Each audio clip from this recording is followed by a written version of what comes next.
everybody, it's your girl Mimi and welcome back to my channel. So for this video we are going to be doing how I lay down my wigs. I get this question all the time because everyone thinks that like they're human and whatnot. I mean, granted, I'll get my hands on a human one, but you know, girl's on a budget, so she does not have time for that. So I just try and make my synthetic ones look as realistic as possible. If you want to see how I applied this wig, then keep on watching.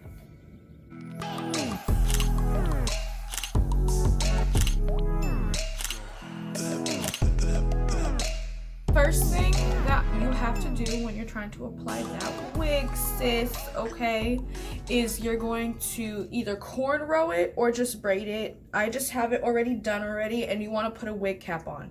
Usually I have a wig cap that is my skin tone, but this is what I had, so I just got like a net of some sort.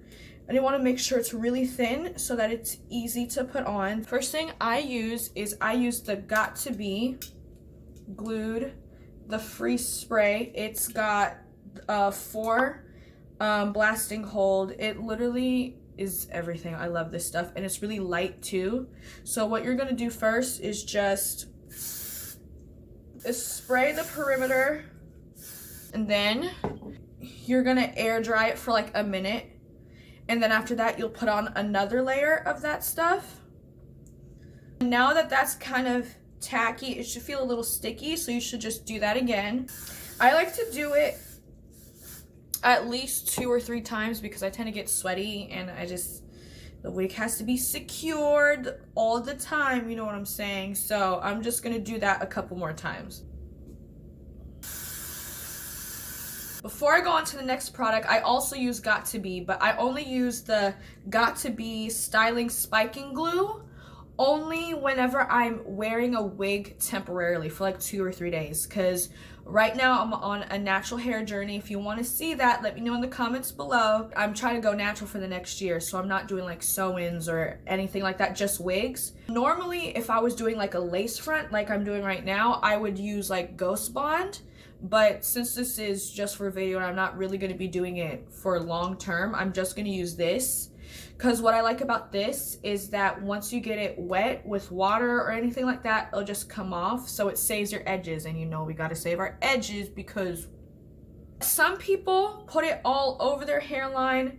If I want the whole thing to stick, I'll do that. But for the most part, I like to keep it concentrated where I'm going to put my part, because you want the part to really go down the best.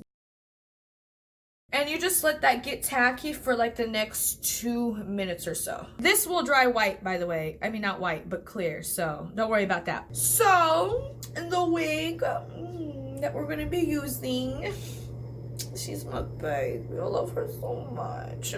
Oh, she's so beautiful. She's my new favorite. I got her a couple weeks ago. Her name is the Sensational Lacefront wig. This is the Dashley unit number 7, and I have it in the color MP Hazel. The lace is already cut on the wig, so all I have to do is apply it. So I'm just going to flip my head upside down, put the clips in the back, and then I'm gonna flip forward, and then I'm going to take this front piece and pull it forward into the placement that I want it to go, which would be right there. Make sure you pull everything down where you want it to go, and make sure everything is laying really flat.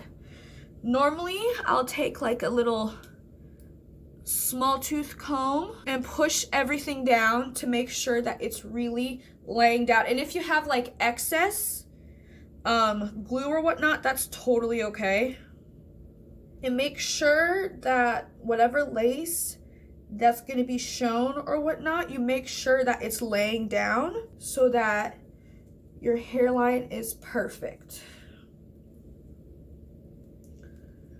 Now that that is down, I am going to separate it into 2 sections, and I'm going to brush out the curls and just make sure everything is seamless.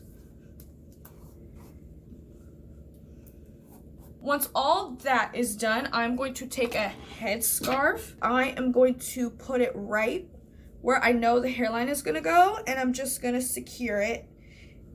If I have a short amount of time to do this, I will just take another one and make sure that it's really, really tight.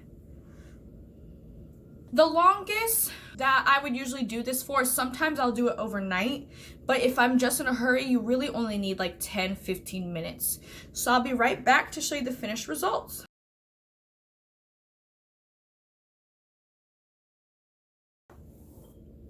Some people like to put baby hairs. I do it with certain wigs, not all of them. It just depends. But for this one, I did it because I didn't want to mess with it because it's too cute. If you still are seeing a little bit of white in this area, you could always just take water and just take that off. So I'll be right back. I'm gonna do that real quick. After you've done that and it's looking pretty good, you will take a really tiny brush. I'm just gonna use the one that I also do my eyebrows with.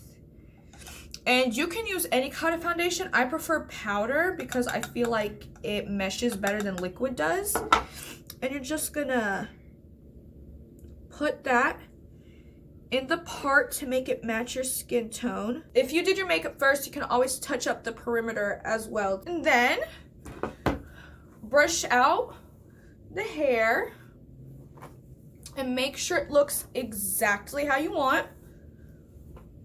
And just like that, you're done. You can see that hairline looking really realistic. Doesn't look too fake at all, so that's always good. That's that. That is the end of my video. Thank you for watching. If you want to see me review other wigs or whatnot, or if you want to see my natural hair journey, just let me know in the comments down below. Also, for my next upcoming video, I got my hands on the Shane Dawson Conspiracy palette, so you know that the next makeup tutorial will be on that, so stay tuned for that. Subscribe to my channel. We're on a road to 100, so let's see if we can do that. Like and comment down below. Thank you so much. Bye.